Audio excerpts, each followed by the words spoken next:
Olá, saudações filosóficas, muito boa noite a todos, eu sou o Jefferson, este é o canal Filosofia Espírita.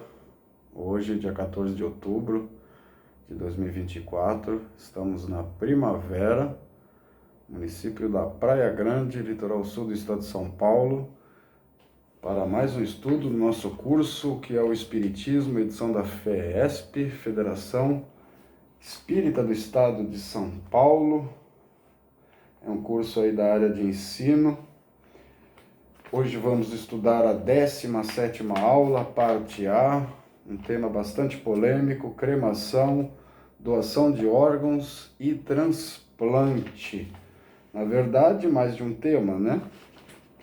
Temos cerca de 4 páginas para estudar. Não podemos perder muito tempo, para o vídeo não ficar muito longo. Trouxe meu café, que me acompanha rotineiramente nessas gravações. Depois de saborear esse delicioso café, com muito ânimo e boa vontade, vamos para o estudo de hoje. 17ª aula, parte A, cremação, doação de órgãos e transplantes. Uma vez ocorrida a morte, que destino dar ao corpo que já não pode entreter a vida? Enterrá-lo ou cremá-lo? São as alternativas mais comuns. Então já começa com algumas questões aqui no início, né? Assim que acontece a morte, né, orgânica, que destino nós devemos dar ao corpo, né, daquele que desencarnou? Uma pergunta: vamos enterrá-lo ou cremá-lo? São as duas alternativas mais comuns. Hoje está em evidência a questão da doação e transplante de órgãos, que ajudam a prolongar a vida daqueles que dependem desse gesto para a sua sobrevivência. Pode-se até mesmo pensar na doação de todo o corpo para estudos científicos, mais comumente nos cursos de medicina. Então, desde o começo aí, né, desse século, mesmo final do século XX, né, tem a questão aí que está bastante em evidência da doação de órgãos, transplante, né, de órgãos, porque a medicina evoluiu bastante e o senso moral também avançou de tal modo que passamos a compreender que a doação de órgãos é um ato de caridade, né, que ajuda a prolongar a vida daqueles que necessitam, né, desse gesto para a sua sobrevivência. Podemos pensar até na doação do corpo inteiro, né, para estudos da medicina, como é utilizado alguns cadáveres, né, nas universidades. Remontando aos fatos históricos, percebemos diversas formas de tratar os mortos. Disse que os gauleses abandonavam os corpos de seus soldados mortos no campo de batalha, para espanto dos povos com que travavam confrontos, visto que só se importavam com a alma. O costume no Ocidente, porém, é de sepultar o corpo, no processo também chamado de inumação, do latim em e humus, terra, chão. Trata-se, na verdade, de um hábito muito antigo que remonta à pré-história, há cerca de 30 mil anos, quando se criou todo um ritual de sepultamento, o que demonstra que o homem daquele período, de alguma forma, já pensava na vida de além-túmulo. Então, voltando aí na história, nós percebemos aí diversas formas de tratar os mortos. Os gauleses, por exemplo, abandonavam os corpos dos seus soldados no campo de batalha, porque desprezavam aí praticamente totalmente o corpo, né? Só se importavam com a alma. Algo meio extremo, né? O costume no Ocidente é o de sepultar o corpo, que é a inumação, que vem do latim in, né, que quer dizer em, e humus, terra, chão, quer dizer em terra, né? Trata-se, na verdade, de um hábito muito antigo que remonta para a história.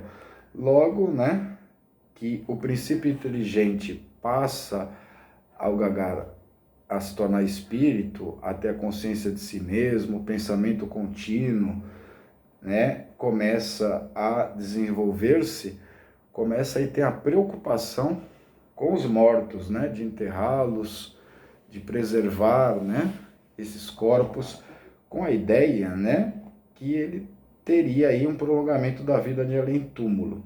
Então, aí está uma grande chave para nós compreendermos a passagem do princípio inteligente para a condição de espírito, né? Lembrando lá que o princípio inteligente não tem pensamento contínuo.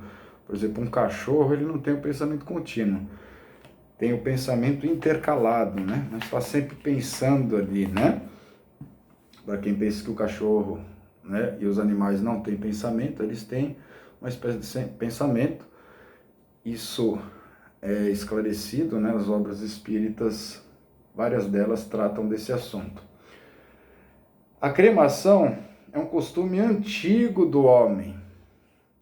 Segundo estudos arqueológicos, foi no período neolítico, a idade da pedra polida, por volta de 12.000 a 4.000 a.C., que o homem começou a incinerar os corpos de seus mortos em uma ou outra comunidade.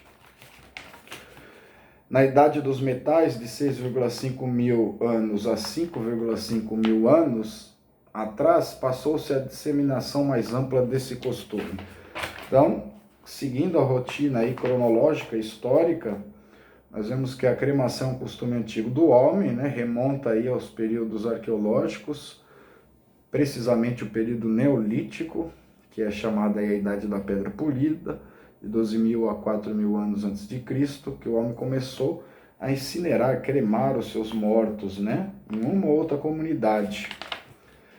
Na Idade dos Metais, de 6,5 mil anos a 5,5 mil anos atrás, passou-se a disseminação mais ampla desse costume, né? Praticamente se expandiu. Hábito mais comum em povos do Oriente, principalmente na Índia e no Japão, no Ocidente, porém, a cremação é adotada mais como uma opção por falta de espaço nos cemitérios ou pela crescente conscientização ecológica. Então, esse hábito de cremar os mortos é mais comum nos países do Oriente, né? Aqui está a Índia, Japão. Aqui no Ocidente, né? Enterrar, né? Se passou a ser um hábito mais comum, embora a cremação ainda seja adotada como uma opção de alguns aí, né? De algumas famílias.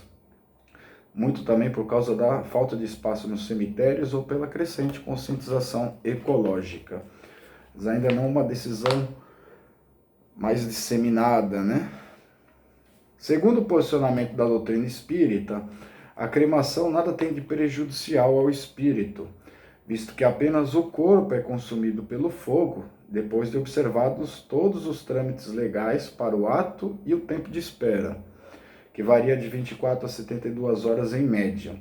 O processo de desligamento do espírito em relação ao corpo biológico tem início, como revelam os espíritos a Kardec, algum tempo antes do suspiro final e se faz gradualmente.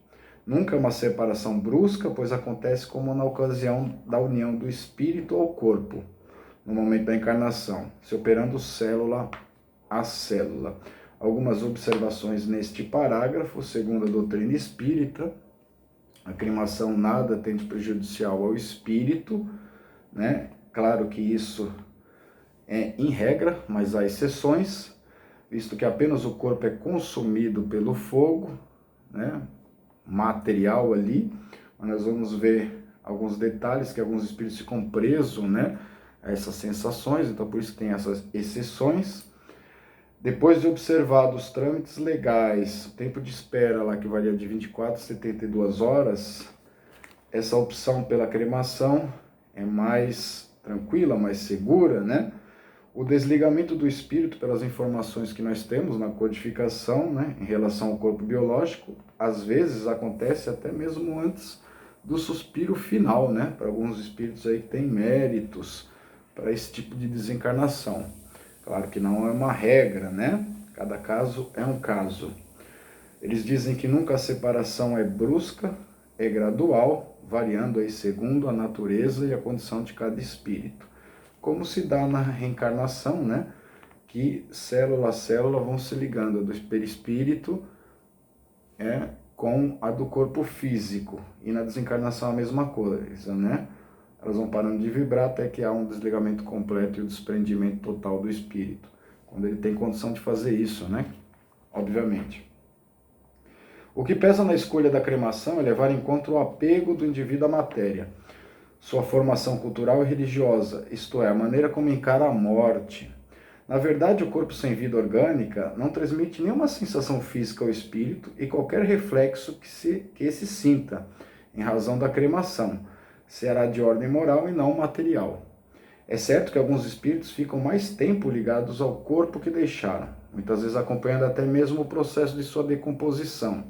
Contudo, essa ligação é apenas mental. O que pesa aí na escolha da cremação, né? Tem que se levar em conta o apego do indivíduo à matéria. Se for um espírito muito apegado à matéria, talvez sofra, né, por causa disso.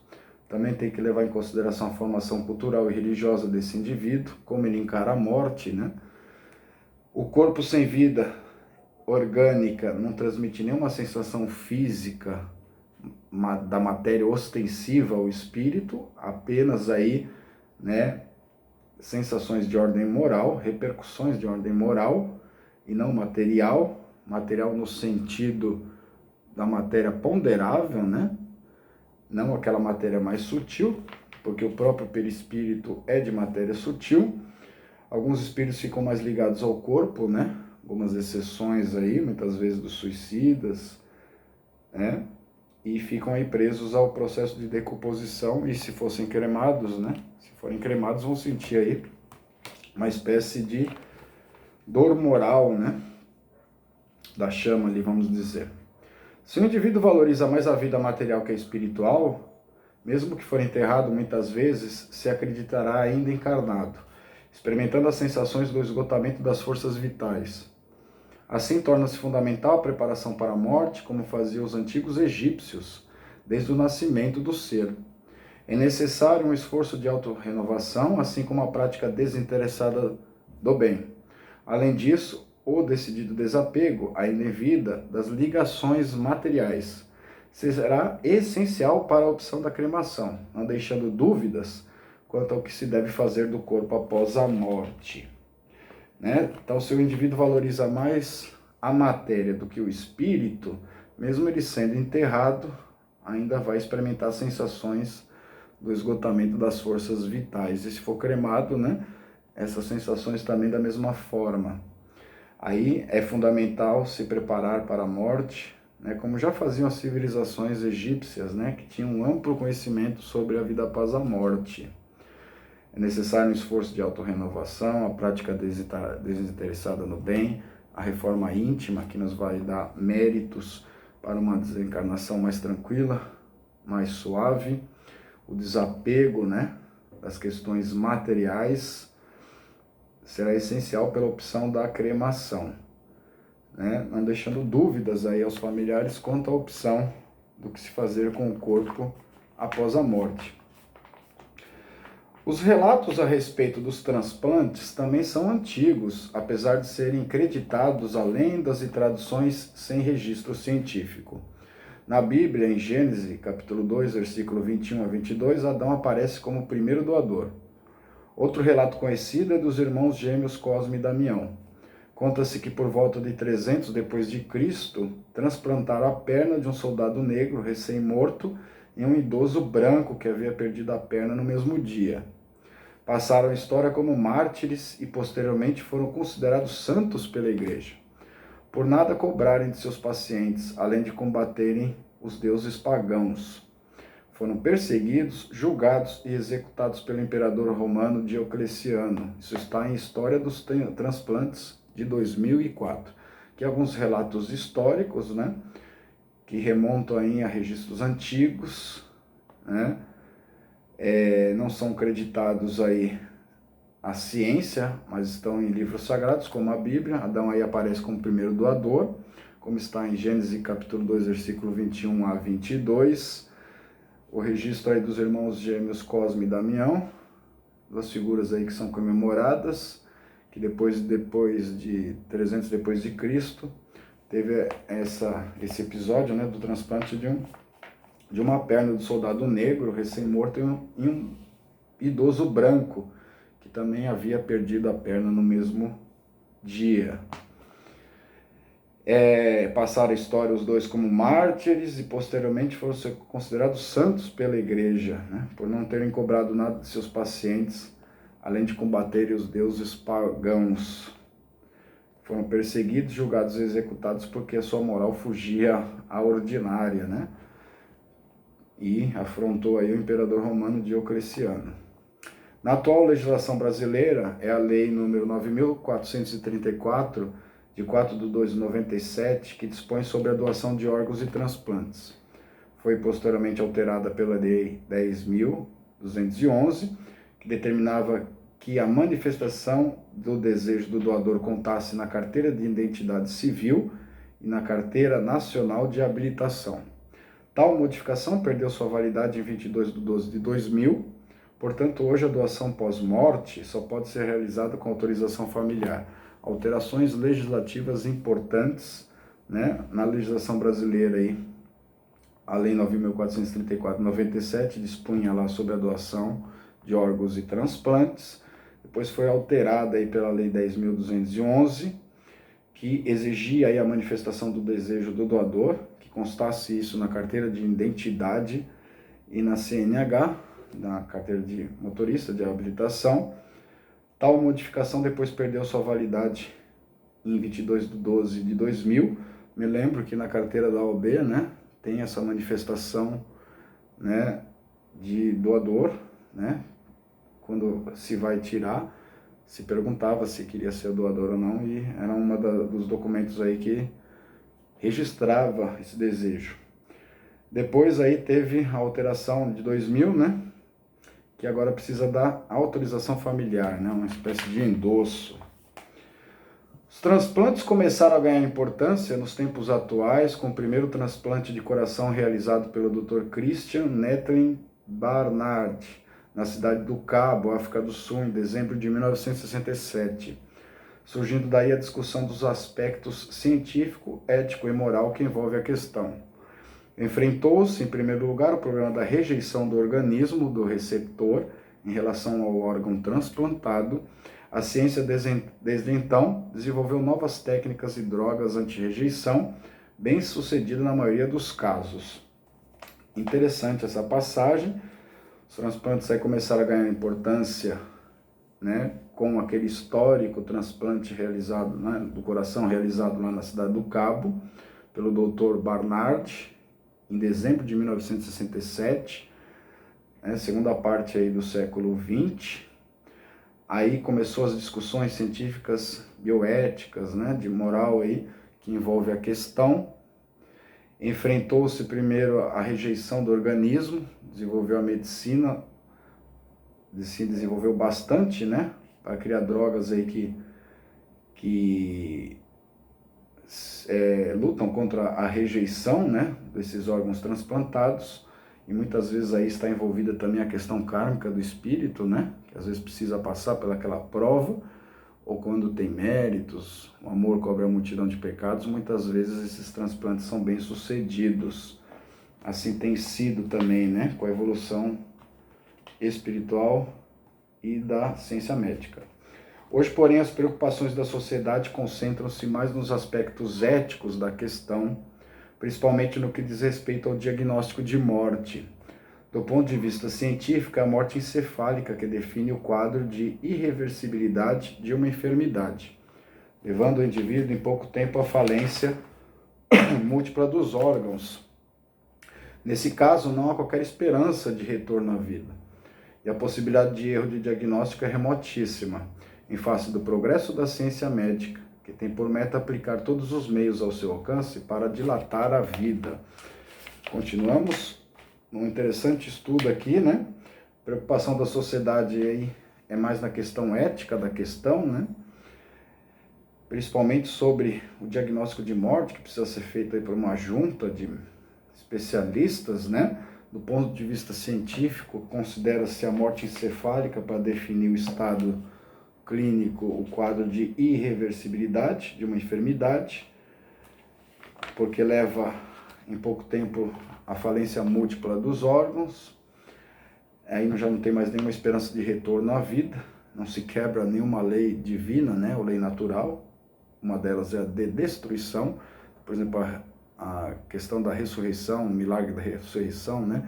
Seria uma derrogação das leis biológicas, a lei de destruição, por exemplo. O erro de diagnóstico ficou cada vez mais remoto, porque a ciência tem avançado bastante e nos tem dado bastante segurança quanto à irreversibilidade do espírito ali, né? Voltar a habitar um corpo que já não tem mais condições de viver ali, né? Acabou ali a força vital daquele corpo. E a ciência médica tem como princípio aí dilatar a vida. Isso já também está implícito aqui a questão, né, que nós estudamos anteriormente da prática da eutanásia, né, que contraria até os princípios médicos. A doutrina espírita define a causa da morte como, abre aspas, a exaustão dos órgãos, fecha aspas. Isso está em O Livro dos Espíritos, livro 1, pergunta 68. E a morte, propriamente dita, bem definida por Allan Kardec, abre aspas, é apenas a destruição do corpo, fecha aspas. O Livro dos Espíritos, livro 2, pergunta 55a. Contudo, enquanto o corpo puder servir aos fins para os quais foi criado, são sempre louváveis a doação e o transplante, até porque não acarreta nenhum dano ao perispírito do doador, que passa para o mundo espiritual íntegro. Aliás, a doação só traz benefícios ao doador, pela alegria e gratidão do receptor e de seus familiares em relação ao prolongamento de sua vida e pelo fim de seus sofrimentos orgânicos. Trata-se de um ato de caridade, um gesto de amor ao próximo acima de tudo. Então, lá no Livro dos Espíritos está aí o que seria a morte, né? Que os Espíritos respondem que é a exaustão dos órgãos. Depois tem uma definição aí de Allan Kardec, né? Sobre a morte, que é apenas a destruição do corpo. Portanto, o espírito sobrevive. Enquanto o corpo tiver aí condições de servir aos fins, são sempre louváveis, né? A questão da doação e transplante é um ato de caridade, não acarreta nenhum dano para o perispírito, o corpo espiritual, que também é material, uma matéria mais sutil, do doador, que passa ao mundo espiritual íntegro. Só traz benefícios a ele pela alegria e gratidão de ser um doador e dos receptores lá e dos seus familiares, que muitas vezes vem um ente querido sobrevivendo graças a esse ato de caridade. Deixo aqui também registrado, né, a minha vontade de ser doador e deixo meu corpo aí disponível para os transplantes assim que tiver o esgotamento, né, tiver a minha falência aí, vamos dizer assim, né. Estou bastante consciente quanto a essa decisão. Kardec lembra que, abre aspas, as descobertas da ciência glorificam Deus em vez de rebaixá-lo. Elas não destroem senão que os homens construíram sob as falsas ideias que eles fizeram de Deus. Isso está, fecha aspas, a Gênesis, capítulo 1, item 55. Então, Kardec, né, complementando, diz que as descobertas da ciência glorificam Deus, porque não contrariam as leis divinas, né, mostram a sua grandeza. Agora, por exemplo, os milagres, a questão do sobrenatural, né, faria que Deus não fosse mais perfeito, né, porque teria que alterar as suas próprias leis, que em tese são perfeitas, né. Não rebaixa, ao contrário, glorifica a Deus, né, essa observância aí das leis biológicas, das leis naturais.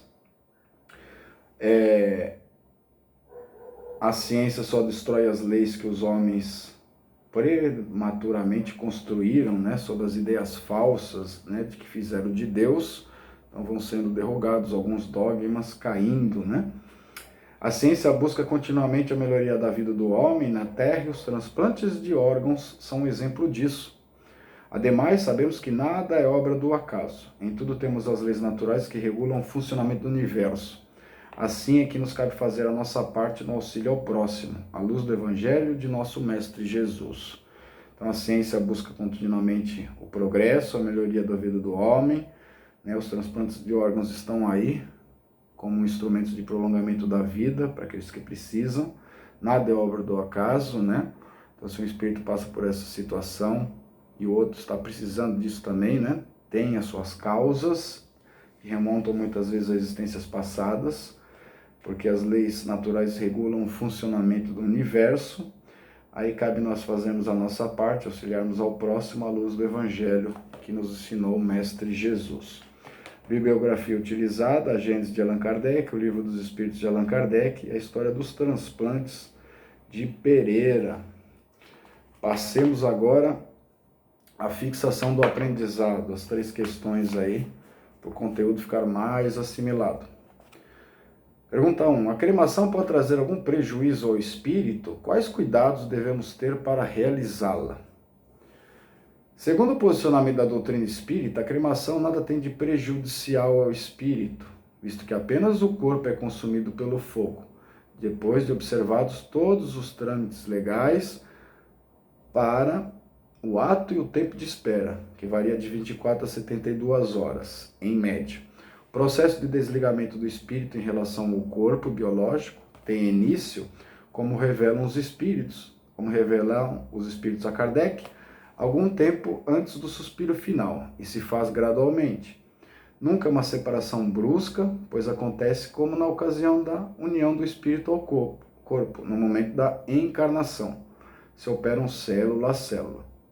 É certo que alguns espíritos ficam mais tempo ligados ao corpo, que deixaram muitas vezes acompanhando até mesmo o processo de sua decomposição. Contudo, essa ligação é apenas mental. Questão número 2. Como preparar-nos bem para a morte física?